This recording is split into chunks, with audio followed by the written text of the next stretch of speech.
En estas últimas semanas, en las redes sociales, sobre todo un caso que pasó en la ciudad de Diamante, precisamente, el tema a tocar es el bullying en las escuelas, en los clubes, ¿por qué no también?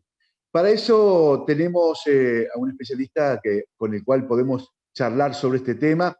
Estamos hablando con el psicopedagogo clínico, él es Leonel Carlini, que también además ha trabajado en orientación escolar y actualmente trabaja en el Hospital Italiano Rosario. ¿Es así, Leonel? ¿Cómo estás? ¿Cómo estás, Walter? Bueno, primero muchas gracias por la invitación y bueno, sí, te agradezco los datos que sumaste, es así. Muy bien.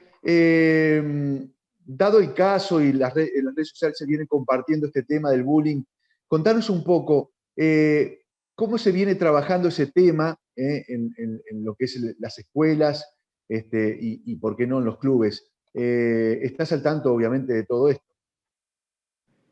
Claro, Walter, primero me gustaría explicar qué es el bullying, que es un término inglés, pero que bueno, nosotros lo podemos castellanizar como lo que se conoce como acoso escolar.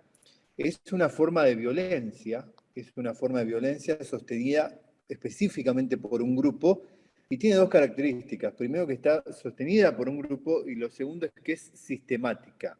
Esto es muy importante porque a la hora de establecer cierto diagnóstico respecto de lo que uno piensa como bullying, no siempre estamos frente a una situación de violencia del tipo bullying, ¿no? El bullying lo marca la sistematicidad, ¿no? En esta violencia que es ejercida especialmente entre un grupo a uno de los integrantes del grupo. Nosotros decimos bullying cuando hablamos de niños y adolescentes o personas en etapa de desarrollo, pero estas formas de violencia bien se pueden trasladar a otros ámbitos. Si lo llevamos al ámbito laboral se llama mobbing, que es otro término en inglés, pero que estamos hablando de la misma, estamos hablando de una forma de violencia particular, pero que se da en este caso en un contexto laboral. Dicho esto, yo creo que es muy interesante lo que vos me preguntás, Walter, porque hay que aclarar algunas cuestiones. Yo no creo que las formas actuales de violencia en términos de bullying son formas que ya existían, que existían antes, y que son formas actuales, digamos, de violencia que siempre existió, ¿no? Esto es lo primero que quiero señalar. Las formas actuales de bullying o de violencia que se dan en los contextos escolares son formas nuevas al mismo tiempo, son formas más cruentas, porque estamos viendo que hay efectos mucho más complejos en los niños y adolescentes, y son nuevas. Esto me parece que es importante decirlo, porque si no parece ser que, bueno, esto siempre existió y son formas actuales de lo que siempre pasó. Si bien en la escuela han existido cargadas, y esto lo hemos vivido todos cuando éramos chicos, el bullying de alguna manera es un fenómeno epocal, tiene que ver con lo que nos pasa en este tiempo, ¿no? Y bueno, hay muchas hipótesis respecto de por qué se suceden estos procesos que en el fondo tienen un tramado que es la despersonalización, es decir, quitar al otro su capacidad humana, su calidad humana. Me olvido que hay un otro ahí al que agredo que sufre cuando lo agredo.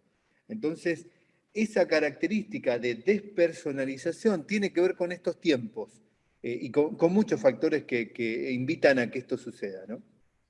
Bien, ¿y cómo, Leonel, se podría, porque hay que comenzar en casa, hay que comenzar también, ¿por qué no?, en nuestra segunda casa, que es, para los chicos, es la escuela.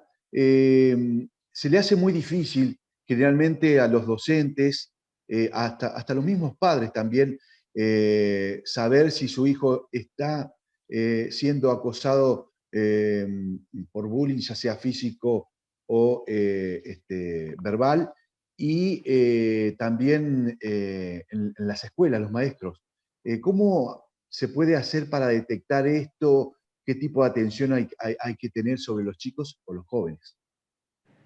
Bueno, es muy importante esto que preguntas, Walter, porque el adulto, especialmente cuando los niños y adolescentes están bueno, en sus estadios de crianza, nosotros somos, sin lugar a dudas, responsables. Y cuando los padres dejan en la escuela a un niño o en un jardín, Están, bien digo, depositando en ese otro adulto la responsabilidad que significa para un padre justamente esta parentalidad. Entonces, hay un aspecto legal que también tenemos que decir esto. Cuando sucede en una institución educativa algo con un niño o un adolescente, esta tutela que de alguna manera por unas horas dejan los padres en los maestros, bueno, tiene que ver con una responsabilidad. Los chicos y los adolescentes en general suelen tener sintomatología siempre en cuestiones que tienen que ver con sus cosas, ¿no? Chicos que empiezan a evitar ir a la escuela, que se retraen, que empiezan a tener problemas de sueño, que cambian sus hábitos de alimentación, que empiezan a manifestar, por ejemplo, cierta aversión a un docente, o empiezan a tener temores, o antes, por ejemplo, no se hacían pis y empiezan a hacerse pis, o tienen algún tipo de manifestación en el juego, porque en esto es muy interesante, si los adultos prestamos atención, los niños especialmente nos dan señales respecto del sufrimiento psíquico que genera ser víctima, ¿no? de una situación de bullying. Respecto a esto hay que decir también que muchas veces la atención se pone justamente en la víctima, ¿no? Aquel chico que es destinatario por parte de un grupo de acosos, ya sean verbales o físicos.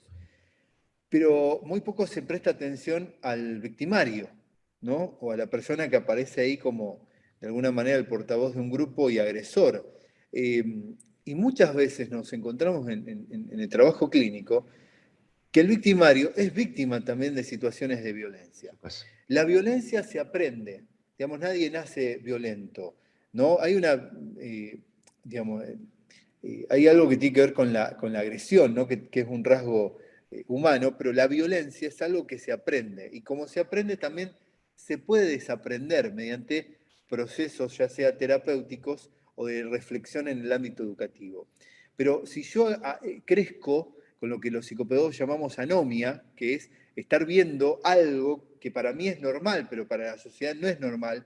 Si yo crezco viendo cómo mi papá le pega a mi mamá, probablemente se aprenda ahí una conducta que yo la interiorice, en ese caso el niño la interiorice, como algo que supuestamente es parte de lo que podría pasar. Y nosotros sabemos que esto no puede pasar, de que papá le pega a mamá, ¿no? Entonces, primero hay que hacer este doble acento, no solo sobre las víctimas de bullying y los efectos intrapsíquicos que esto supone, sino también sobre los victimarios, que muchas veces replican, repiten modos aprendidos en el ámbito hogareño, en la casa, en el ámbito de la familia, y los llevan depositando esa violencia en un otro, ¿no? Se da lo que se llama una cadena, ¿no? De violencia, lamentablemente, que de alguna manera tiene un trasfondo realmente muy complejo, ¿no? Muy bien. Entonces, para Leonel, esto hay que tratarlo con especialistas, obviamente, y lo más inmediato sería, porque hay padres que dicen, ¿cómo detecto? Porque generalmente cuando un niño es víctima de un acoso o de bullying, generalmente lo niega que alguien lo está molestando en la escuela. Por eso lo larga por otro lado, digamos, lo demuestra por otro lado. Pero bueno, ante el mínimo llamado de atención de un padre o un docente, ¿cómo debe actuar ante esta situación? El mismo docente, el mismo padre, hablar con un profesional. Bueno, es muy interesante esto, Walter, que quiero tomar algunas cosas que vos decís respecto de esto, ¿no? Primero, el 70% de los niños y adolescentes víctimas de acoso escolar no suelen decirlo.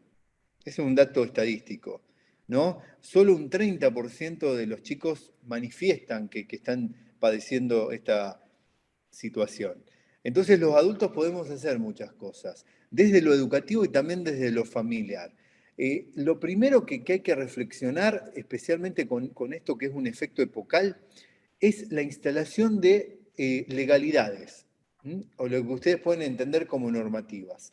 Muchas veces en los sistemas de crianza, yo he escuchado muchas veces en el consultorio una mamá que me cuenta, le dije a Pedrito que no le pegue al compañero porque lo van a echar de la escuela. esa transmisión de una enseñanza de una madre a un hijo es muy compleja, porque se pasa de algo que tiene que ver con la ética a lo que nosotros podemos llamar la moral pragmática. O sea, no es que no pego porque no hay que pegar, sino que no pego por la condena o la represalia que voy a recibir luego de eso. Y esa es una mala enseñanza que nosotros tenemos que desterrar. Tenemos que empezar a explicar a nuestros niños que no todo se puede en la vida. Tenemos que llevarlos a experiencias en donde puedan entender que no siempre se puede hacer, que puedan pasar por estas instancias de frustración. Porque muchas veces nos vemos ante padres que ante la frustración del hijo y el reto de un docente, por ejemplo, lo que hacen es enojarse con ese maestro o esa Sí. maestra. Entonces, es muy importante que desde la casa empiecen a reflexionar justamente en cómo instalo modalidades de crianza que a nuestro hijo lo puedan internalizar en aquello que se puede y lo que no se puede hacer en la vida. Sabemos que no se le puede pegar a las personas, digo, sabemos que no se puede robar, digo, hay un montón de conductas que uno como padre las tiene que transmitir con esa claridad. O lo que puede Cuando generar a la empezamos otra, al otro niño o al otro joven, lo que puede generar, la verdad es muy dañino. Exactamente, porque cuando nosotros decimos no le pegues al otro porque te van a echar de la escuela, o porque vas a tener amonestaciones o cualquier tipo de argumentación que demos, lo que le estamos sacando a ese acto es justamente la calidad humana. Lo que yo tengo que transmitirle a un chico es al otro no se le pega porque el otro sufre, porque el otro es como vos, porque digo, porque hay un otro, ¿no? Y ahí es justamente en esas reflexiones que la escuela también puede hacer a través de talleres de orientación escolar, es justamente poder empezar a construir entre los chicos sistemas de lealtades y en los padres modificar sistemas de crianza que permitan justamente poder tener hijos empáticos, hijos que puedan registrar que allí del otro lado hay un otro que sufre, ¿no? Y cuando yo digo sistemas de lealtades entre los niños, esto es muy interesante. Estudios plantean, cuando se preguntan, bueno, este chico que tiene realmente conflictos con la ley, ¿cuán recuperable es? Bueno, cuando nosotros revisamos los sistemas de lealtades, las posibilidades de que ese adolescente tiene de no engañar, de no mandar al frente, para decirlo, de no ir por encima de un compañero, de quien conoce como amigo, bueno, estamos frente a un adolescente que puede tener muchas posibilidades de recuperación, porque reconoce que ahí hay un otro que le pasan cosas, que sufre, ¿no? Entonces, cuando nos encontramos frente a adolescentes que no pueden registrar, no pueden tener este sistema de lealtad con el amigo, bueno, realmente nos encontramos con sujetos que tienen varias conflictivas en el ámbito subjetivo que realmente son difíciles de retornar, ¿no? Porque no hubo allí un lazo social, algo que pueda permitirle a ese adolescente que empatice con el dolor del otro. Bien, Leonel, el tiempo en TV es tirano. Me gustaría seguir ampliando este tema, charlándolo. Seguramente, si estás a disposición, para seguirlo charlando en Magazine Radio. Este programa, bueno, lo tendremos este sábado y seguramente hay mucho por hablar. Hay mucho por hablar y ojalá que tomen conciencia padres, maestros, de lo que puede generar este tipo de bullying. Gracias a vos, Walter, y hasta cualquier momento. Muy bien, pasó Leonel Carlini, psicopedagogo clínico, quien estuvo charlando con nosotros, con la gente de Magazine TV. Gracias.